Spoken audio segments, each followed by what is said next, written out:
Coming up, President Trump plans another face-to-face meeting with Russian President Vladimir Putin.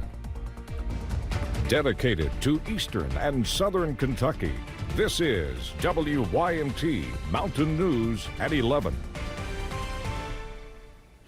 Good evening, I'm Steve Hensley. With a ceasefire in Gaza holding, President Trump turns his attention to the war between Russia and Ukraine. CBS's Erica Brown has the latest from the White House. I thought it was a very good phone call. I thought very productive. Hoping to jumpstart talks to end the war in Ukraine, President Trump held a lengthy call with Russian President Vladimir Putin Thursday and announced plans for another face-to-face meeting, this time in Europe. The announcement comes one day before Trump is set to meet with Ukrainian President Volodymyr Zelensky at the White House as the Trump administration pushes for an end to the war. They're losing Russians, Ukrainians, mostly soldiers, for the most part soldiers. And we think we're going to get it. We hope we're going to get it stopped. President Trump's last face-to-face with Russian President Vladimir Putin on American soil ended without a breakthrough. And Ukrainian President Volodymyr Zelensky has repeatedly claimed Russia was not serious about peace. Zelensky wants the U.S. to supply long-range Tomahawk missiles for strikes deep into Russia, an idea President Trump says he's considering but is not committed to. We need Tomahawks for the United States of America, too. We have a lot of them, but we need them. I mean, we can't deplete for our country. So, you know, they're very vital. They're very powerful. They're very accurate. They're very good, but we need them, too. The White House says the president is still leaving the door open for a possible joint meeting with Putin and Zelensky. Erica Brown, CBS News, the White House. President Donald Trump's former national security advisor John Bolton was indicted by a federal grand jury in Maryland. This is the latest in a string of indictments against the president's perceived political enemies. Bolton was charged with 8 counts of transmission and 10 counts of unlawful retention of national defense information. This indictment alleges Bolton illegally transmitted sensitive documents classified as top secret using his personal email and had classified information in his home. Bolton's attorney says he did not commit a crime. Governor Andy Beshear penned a letter to President Trump urging him not to support billions of federal funding cuts from the Department of Energy. The department is reportedly proposing to cut more than $24 billion in awards for energy projects. Governor Beshear says $537 million of that money was awarded to projects here in Kentucky. Governor Beshear detailed the impacts of the loss in the letter, saying in part, these cuts will only set back economic development and job opportunities in Kentucky and hurt our country's international competitiveness and progress on reshoring domestic manufacturing. Kentucky Republican Senator Mitch McConnell fell today in the Senate. It happened as he was on his way to vote. After getting back up, McConnell smiled and waved before walking off, holding on to his detail's arms. A statement sent to us from McConnell's office said the senator is, quote, all good. The Kentucky Supreme Court heard arguments today in 2 cases over who has the power to appoint members to state boards. The dispute centers on the Executive Branch Ethics Commission and the State Fair Board and whether Governor Andy Beshear should control those appointments. It is the Executive Branch Ethics Commission, not the Governor's Ethics Commission. Violates those express commands by making the Commissioner of Agriculture the supreme executive power over the State Fair Board. Justices said their decision could impact up to 28 boards across Kentucky. A ruling is expected in the months ahead.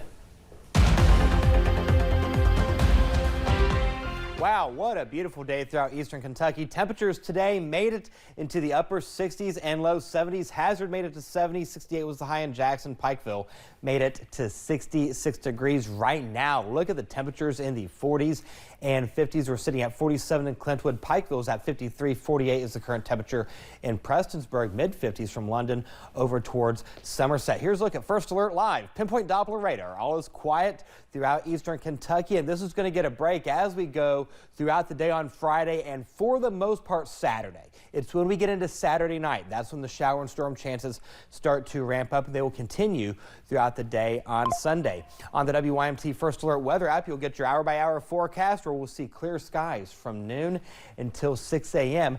as we help you plan your Friday TGIF. How about temperatures in the low 70s? We'll start the day off with mainly sunny skies. Clouds will pick up as we go into the afternoon and evening hours, but all eyes are on the weekend, and we'll talk about that coming up in the First Alert forecast in a few minutes. Steve. All right, Eric, thank you. Kentucky State Police in Pike County are looking for a couple of men in reference to an investigation. Take a look at your screen now. Troopers say these men are wanted in connection to an investigation in the Belfry area. If you have any information, contact KSP Post 9 at 606-433-7711. A man that was shot and injured by state police received a $170 settlement in Elliott County. The Herald Leader reports that Mark Eldridge received the $270,000 settlement after suing KSP for wrongly entering his home and shooting him. They say dispatch had intended to send troopers to a different home where there was a fight with a gun. The suit says when police showed up, Eldridge grabbed a gun because he thought people were breaking in. When he opened the door, troopers shot him and he shot back. No troopers were injured. The nation's largest banks are reporting a big jump in profits from last year, but many Americans say they are struggling. According to a new survey by Primerica, about 69% of middle-income Americans say their income is falling behind the cost of living. That's up from 50% 5 years ago. CBS News business analyst Jill Schlesinger explains why many are feeling the pinch. The cumulative effect of inflation, prices at the grocery store, prices for daycare, prices for housing, prices for healthcare, that is putting pressure on people. Even if you are lucky enough to have a retirement plan at work, that is for decades in the future. The survey also found about half of Americans are increasingly using their rainy day emergency fund to make ends meet, with fewer people paying off their credit card balances month to month. Recruiting and retaining teachers became part of the discussion today as lawmakers met with school superintendents. Education Commissioner Robbie Fletcher says it comes down to compensation. He says his own son recently told him he would like to be a teacher but has to consider the pay.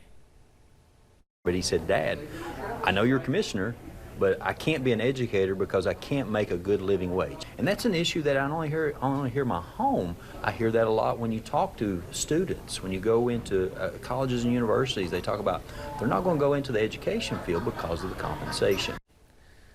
Some lawmakers indicated they are willing to talk teachers' pay. Today's discussion was hosted by the Kentucky Educational Development Corporation.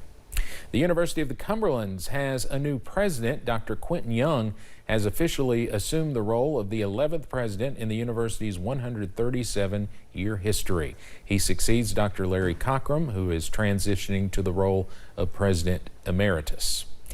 An Eastern Kentucky community is the focus of one episode of a new documentary series. It's called Empowered by Meg Ryan. The episode is about Buckhorn Therapeutic Center. CEO Joy Delisle says one goal of the documentary is to break the stigma surrounding the behaviors of foster children and to encourage people throughout the country to foster. There are so many kids who really need those nice, loving, supportive homes. And I think the other part is, you know, as we talk about Buckhorn and its legacy here is just to kind of remind people that we are here. We've been here for almost 125 years now. We're continuing to grow and to evolve. Those with Buckhorn Therapeutic Care say the goal is for the episode to be released at the end of this year or the beginning of next year. The original lead guitarist and founding member of the glam rock band Kiss has died. Ace Frehley died peacefully, surrounded by family in New Jersey following a recent fall. He was 74. Family members say they are devastated but will cherish his laughter and celebrate the kindness he bestowed upon others. Frehley performed here in Eastern Kentucky as recently as 2022 during a show at the Forum in Hazard. Coming up on Mountain News at 11, WYMT celebrates 40 years on the air during Thursdays on the Grand in downtown Hazard. And if you have plans this weekend, make sure you have the rain gear handy. Details coming up. Hey, it's Kristen. Verbo has over 57,000 exclusive Florida coast homes. For all the beach you can panhandle. Get it? Verbo, private vacation rentals. It was certainly a fun night in downtown Hazard celebrating WYMT's 40th anniversary, which is actually Sunday. WYMT joined the Thursdays on the Grand event, which happens twice a month from May to October if the weather cooperates, and it certainly did tonight. Thanks, Eric. Many current and former WYMT employees joined me live during the 6 o'clock news to cut our anniversary cake. You can see me cutting it right there. I talked to WYMT and WKYT General Manager Jamie Kawaja about the future, and Louise Sizemore, one of the first employees hired at WYMT in 1985, who stayed 30 years. We're taking things to a streaming level, which, you know what? The TV is still the most important. TV drives digital and TV drives search. But as long as we give viewers information, education, and saving lives, that's all we're concerned about. And even though I retired in 2015, I still consider it my mountain family, my station. I will be out driving and I'll say, there's one of our vehicles, or there's one of, I still consider it, and I'll always feel that way about it. We are a mountain family. You can see more of our anniversary celebration coverage on WYMT.com and the WYMT News app. We will also have an anniversary special Sunday night at 6. Adam Sandler was in Lexington tonight for his You're My Best Friend tour. However, before his stand-up routine, he visited the Kentucky men's basketball team during practice, where he got a special gift. Check this out. Yeah. It's got some history. You've done all right. All right, I can't tell you thanks enough. And after that, Sandler gave all the guys tickets to his show tonight. Not a bad deal. And he also visited the UK swim team during their practice as well. All right, here's what we're going to first alert you to over the next several days. That nice weather that we had today, it's going to continue for Friday and for the most part Saturday. It's when we get into Saturday night going into Sunday morning. That's when storm chances, heavy wind will start to pick up. Because of that, first alert weather days have been declared for Saturday and Sunday. Much cooler air is in the forecast for next week. Your first alert over the next 24 hours, everything is lit up green, meaning conditions are A-OK. Get out and enjoy your Friday. As we go deeper into the overnight hours, we'll see temperatures going into the upper 40s by 4 a.m., low to mid 40s by the time 8 o'clock rolls around, with plenty of sunshine back into the mid to upper 50s by 11 a.m. Numbers for today played out like this. Made it to 68 after a morning start of 53, 69 and 48 is where we should be for this time of year. Right now, look at this. We have clear skies. 46 is our current temperature. Dew points at 43. Some places seeing a little bit of patchy fog. We have a nice calm wind out there at this hour. When you wake up in the morning, temperatures in the 30s and 40s will greet you. We'll see clear skies. We'll see a light east-northeasterly wind. Keep in mind, 48 is where we should be for this time of year.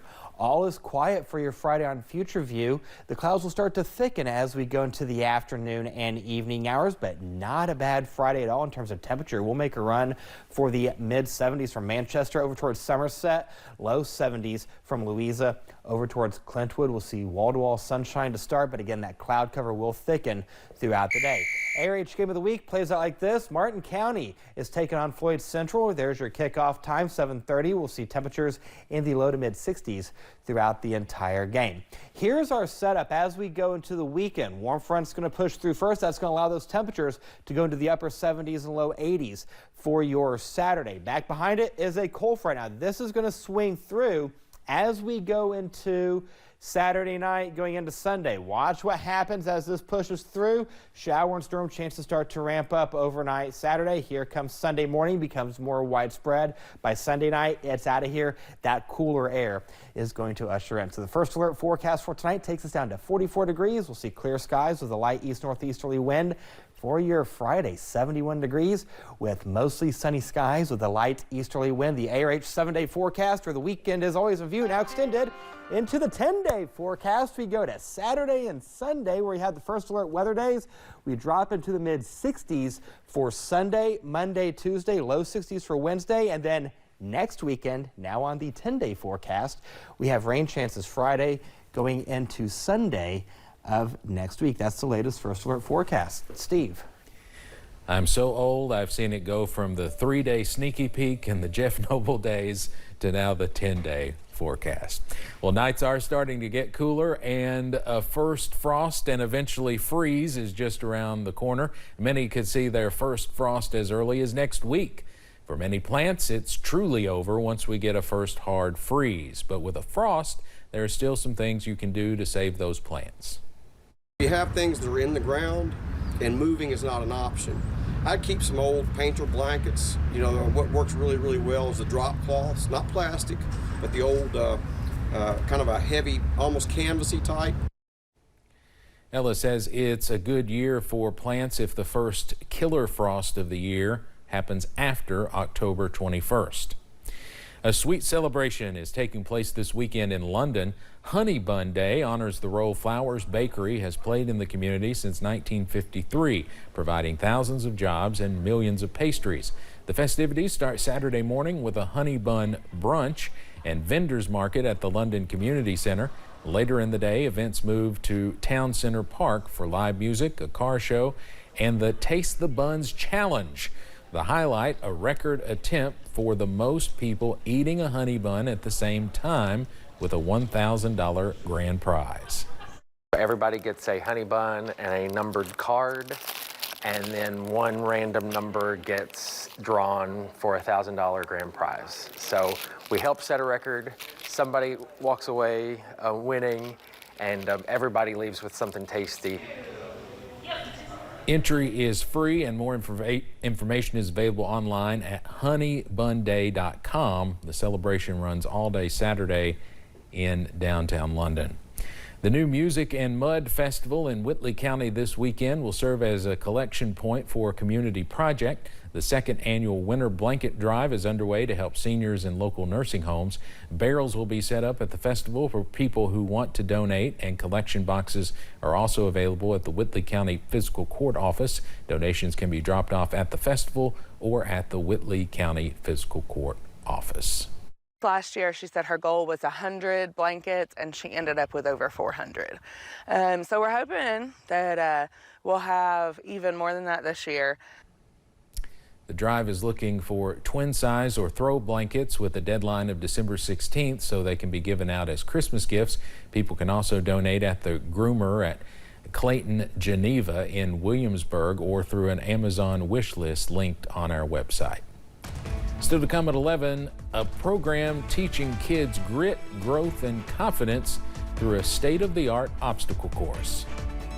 Pikeville Medical Center, founded on faith. Building strength from the inside out. A gym with an epic obstacle course in Myrtle Beach, South Carolina is not just about gaining muscle. Lauren Korn shows us how its youth program turns every climb and crawl into a journey of confidence and strength. They're like real life ninjas, like Spider-Man. Climbing, swinging, balancing. I've been doing it faster. They do it all at Beast Ninja. All right, let's go. A training facility packed with a state-of-the-art obstacle course that's as fun as it is fierce. We teach them the importance of exercise. Obviously, that's very important. You have to be fit to do a lot of this type of stuff. And then we teach them how to negotiate some of these obstacles. Blast off. Retired Marine and drill instructor Ryan Small envisioned his gym with a ninja course. About 9 feet. We've got the warped wall. We've got the floating bridge, the slack line, the fan, the orange slice. I could keep going on. We've got a lot of them. Never thinking that he'd redirect his tactical training Crush the wall, get it, attack. into a warrior mindset to empower the next generation. Get it. Some of the kids come in, they're a little nervous and kind of timid. You know, they don't have a whole lot of confidence, but you would be amazed after just a few weeks with us, they start doing things you'd never imagine that they could do. I'm 5 years old and I'm not scared. This is easy. Big jump. Connor Menas powers through the obstacles, This one's even harder. thanks to the coaches helping him every step of the way. Oh, I can totally do this. I like being here of swinging on your swings, balance beam. A proud member of the Youth Ninja program, Pretend these are y'all the rots. where after-school ninjas, homeschool ninjas, and competition ninjas level up their skills. My goal is to get as strong as I can. Say shoot. And build new friendships. And not him, no, not him. The ever-evolving course keeps the hour-long class on its toes. It always ends with a bold shout of their motto, a battle cry that Ryan hopes captures the heart of the program and the spirit of life. Everything that they do for the rest of their lives, they're going to have that confidence to be able to overcome that fear. Working with them has been absolutely great. It's been a life-changing, amazing experience. Good job. To learn more about Beast Ninja and the programs they offer, just find this story under the Good News tab on our website. As always, if y'all have good news to share, email goodnews@WMBFnews.com or message me on Facebook. Next in sports, we see how the Morehead State Eagles are preparing for their homecoming weekend. Your entire life. This is WYMT Mountain Sports, your home for the Kentucky Wildcats and local high school sports. The Morehead State Eagles are preparing for their homecoming game. Jason Woodman's team returns home to battle it out against the Marist Red Foxes, who are 3-3 on the year. Both teams score right around 20 points a game, with the Eagles averaging 20.7 points in each contest, and the Red Foxes just slightly above at 21.8 points per game. Woodman says his team is excited for the events that surround homecoming weekend. I think any homecoming weekend is a big deal for any football team. You know, we talk a lot about all the festivities and the things that go on, but we know that everybody comes back to watch the football game. And this being the week where, you know, we're dedicating the stadium to Phil Simms and getting a lot of alumni back, it's going to mean a lot to our team. This time last year, Malachi Moreno was preparing for his senior season at Great Crossing. This time this year, he is preparing for his first season as a Kentucky Wildcat. The 7-foot center averaged 21.5 points while having a 72% field goal percentage and about 15 rebounds in his last season as a Warhawk. As he enters his freshman year, it sounds like Moreno will have a big impact, according to head coach Mark Pope. Malachi Moreno is making an incredible impact right now. He's in the 80s field goal percentage in line play 5-on-5 for us right now. He's unbelievable on the glass. His ability to rim protect outside of his area. He is one of those guys that he does things on the floor and you kind of shake your head and be like, I didn't actually know that that's the guy I recruited a year ago. Both the Kentucky men's and women's basketball teams are preparing for the blue and white game tomorrow night. This will be a great chance to see what the Wildcats are capable of this year. Mark Pope's unit enters the year ranked 9th, and Kenny Brooks' squad enters as the 24th ranked team in the nation. The fun begins tomorrow night at 7 p.m. inside historic Memorial Coliseum. Staying on the hardwood, at the professional level, former North Laurel Jaguar and Kentucky Wildcat Reed Shepherd had himself a night in the Rockets' preseason game against the Hawks. The second-year guard finished the game with 29 points, 6 rebounds, 6 assists, 4 steals, and 3 blocks. It may be the preseason, but things are already looking good for Reed Shepherd as he looks to take on a bigger role. That's it for sports. We'll have more news coming up after the break. You need open heart surgery. Words no one wants to hear. Caught on camera in Southern California, a 3-year-old dog was rescued Tuesday morning from a flood channel.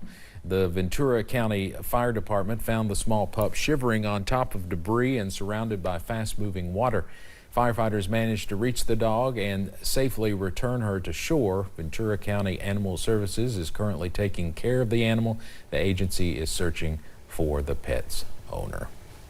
Well, it's been quite a day for us. You might have noticed a little new look behind us, kind of a soft launch tonight, but thanks for the great weather today. It was wonderful. It was so warm earlier, I got sunburned. I see that, Steve. Yeah, and then, you know, after the sun went down, it got kind of cool, but overall it was just beautiful. It was picture perfect. Tomorrow's much the same story too, so definitely get out and enjoy it.